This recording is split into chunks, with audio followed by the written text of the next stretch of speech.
अस्सलामुअलैकुम जी, welcome back to my YouTube channel. तो आज जो हमारा टॉपिक है वो है लेवल ऑफ बायोलॉजिकल ऑर्गेनाइजेशन। अगर बात करें तो बायोलॉजिकल ऑर्गेनाइजेशन के जो लेवल हैं वो बहुत ज़्यादा हैं, 8 या 9 होंगे, ठीक है। लेकिन हम इनको वन बाय वन डिटेल से डिस्कस करेंगे।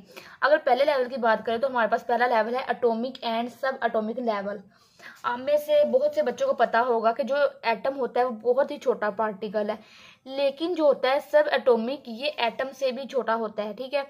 अब एटॉमिक और सब एटॉमिक लेवल में हम दो चीज़ों को डिस्कस करेंगे। एक तो करेंगे एटम को कि एटम क्या होता है, और दूसरा करेंगे सब एटॉमिक पार्टिकल्स, ठीक है।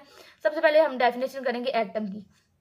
The smallest particle of an element that retains the properties of an element. मतलब कि एलिमेंट का वो छोटा सा हिस्सा जो कि एलिमेंट की तमाम खसूसियात को बरकरार रखता है। रिटेन्स का मतलब होता है बरकरार रखता है, उसको हम कहते हैं एटम, ठीक है। एटम एक एलिमेंट में मौजूद होता है और उस एलिमेंट की तमाम खसूसियात को जो है ना वो बरकरार रखता है, उसको हम कहते हैं एटम। अगर एटम के दूसरे पॉइंट की बात करें तो इसका पॉइंट दूसरा ये है, all living and non living matter is formed by an atom. जो तमाम लिविंग और नॉन लिविंग चीज़ें होती हैं वो एक एटम से बनी होती हैं। यहाँ तक तो हमारा एक पॉइंट डिस्कस मतलब कि हो गया है क्लियर। दूसरा जो हमारा पॉइंट है वो है सब एटॉमिक पार्टिकल्स कि ये क्या होते हैं। The smallest particle that make up an atom called सब एटॉमिक पार्टिकल। मतलब कि एक एटम के अंदर वो छोटा सा जो हिस्सा होता है जो एक एटम को बनाता है उसको हम कहते हैं सब एटॉमिक पार्टिकल्स, ठीक है। सब एटॉमिक पार्टिकल्स एक एटम के अंदर ही होते हैं और वो मिलके सारे छोटे पार्टिकल्स एक एटम को बना देते हैं, इसको हम कहते हैं सब एटॉमिक पार्टिकल्स।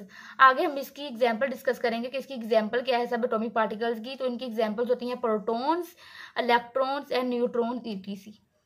अगर आपको शॉर्ट क्वेश्चन पेपर में आ भी जाता है कि व्हाट इज सब एटॉमिक पार्टिकल, तो आपने ये डेफिनेशन लिख के आगे इसकी लिख देनी है एग्जांपल।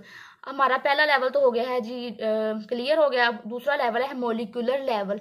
कि मोलिकुलर लेवल क्या होता है। मोलिकुलर लेवल में सबसे पहले तो हम डेफिनेशन करेंगे मोलिक्यूल की। मोलिक्यूल क्या होता है, इसकी डेफिनेशन ये है, the atoms of different element combine with each other through ionic और covalent bonding to produce compound are called molecule. मतलब कि एक हमारे पास मुख्तलिफ किस्म के एलिमेंट उनके एटम्स क्या करते हैं, एक दूसरे के जरिए एक दूसरे के साथ जुड़ते हैं आयोनिक और कोवलेंट बॉन्डिंग के जरिए, ठीक है। और फिर क्या करते हैं, जब वो एक दूसरे के साथ जुड़ जाते हैं तो उससे क्या होता है कि एक कंपाउंड जो है वो प्रोड्यूस हो जाता है। इससे क्या होता है कि इसको हम कहते हैं मोलिक्यूल, ठीक है। मोलिक्यूल में क्या होता है कि एटम्स एक दूसरे के साथ जुड़ते हैं और फिर वो क्या करते हैं कि एक कंपाउंड को प्रोड्यूस करवा देते हैं, इसको हम कहते हैं मोलिक्यूल।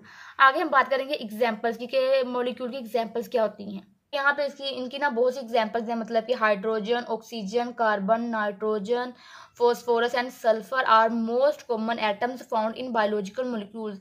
ये जो हाइड्रोजन, ऑक्सीजन, ये सारे क्या है, एलिमेंट हैं, और जो इनके एटम्स होते हैं वो हमें बायोलॉजिकल मोलिक्यूल्स में नजर आएंगे, ठीक है। यहाँ तक तो हमारा जो पॉइंट है वो क्लियर हो चुका है। आगे हम डिस्कस करेंगे इनकी मोलिक्यूल्स की टाइप्स। तो इनकी टाइप्स होती हैं वो दो तरह की होती हैं। एक होती है on the basis of molecular wait और एक इनकी एग्जाम होती है on the basis of composition. सबसे पहले तो हम डिस्कस करेंगे इसकी टाइप मोलिकुलर वेट के हवाले से। On the basis of molecular weight there are two types of molecules, ठीक है। मतलब कि मोलिकुलर वेट के हवाले से इनकी दो एग्जाम होती हैं। सबसे पहले इनकी एग्जाम है मैक्रो मोलिक्यूल्स। मैक्रो मोलिक्यूल्स वो होते हैं जिनका जो वेट होता है वो बहुत ज़्यादा होता है, ठीक है। Those molecules which have high molecular weight called macro molecules. अगर इनकी इनकी एग्जांपल है स्टार्च, प्रोटीन्स ईटीसी। आगे हमारे पास जो दूसरी एग्जाम है वो है माइक्रो मोलिक्यूल। माइक्रो मोलिक्यूल्स वो होते हैं जिनका वेट जो है ना बहुत ही कम होता है, ठीक है। Those molecules which have low molecular weight called micro molecules.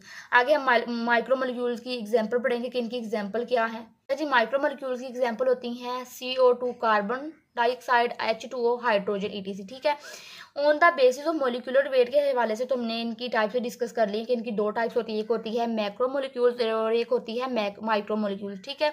अब दूसरी टाइप है इनकी कंपोजिशन के हवाले से। On the basis of composition इनकी there are two types of molecules.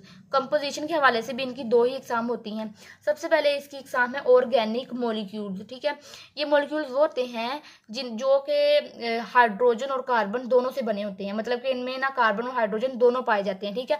Those molecules which containing both carbon and hydrogen are called organic molecules. इनकी example है amino acids, glycerol, glucose, nucleotide ETC. ये तो हो गई ऑर्गेनिक मोलिक्यूल्स की example आगे हम पता करेंगे कि न्यूक्लियोटाइड क्या होते हैं, न्यूक्लियोटाइड किनको कहते हैं। ATP, ADP and AMP they are called nucleotide. इन तीनों चीज़ों को हम न्यूक्लियोटाइड कहते हैं, ठीक है। आगे हमारे पास लास्ट इसकी डेफिनेशन है मॉलिक्यूल की कंपोजिशन के हवाले से, वो है इनऑर्गेनिक मॉलिक्यूल्स। मतलब कि वो मॉलिक्यूल्स जिनमें ना तो कार्बन मौजूद होता है और ना ही तो हाइड्रोजन मौजूद होता है, ठीक है। Those molecules which do not contain both hydrogen and carbon called inorganic molecules. इनकी एग्जाम्पल है CO2, H2O, ETC, ठीक है। तो आपने क्या करना है कि इस टॉपिक को आपने इन दोनों लेवल्स को अच्छे तरीके से याद कर लेना है, और इंशाल्लाह कल लेक्चर में हम अगले इसके लेवल्स डिस्कस करेंगे। ओके, अल्लाह हाफिज़।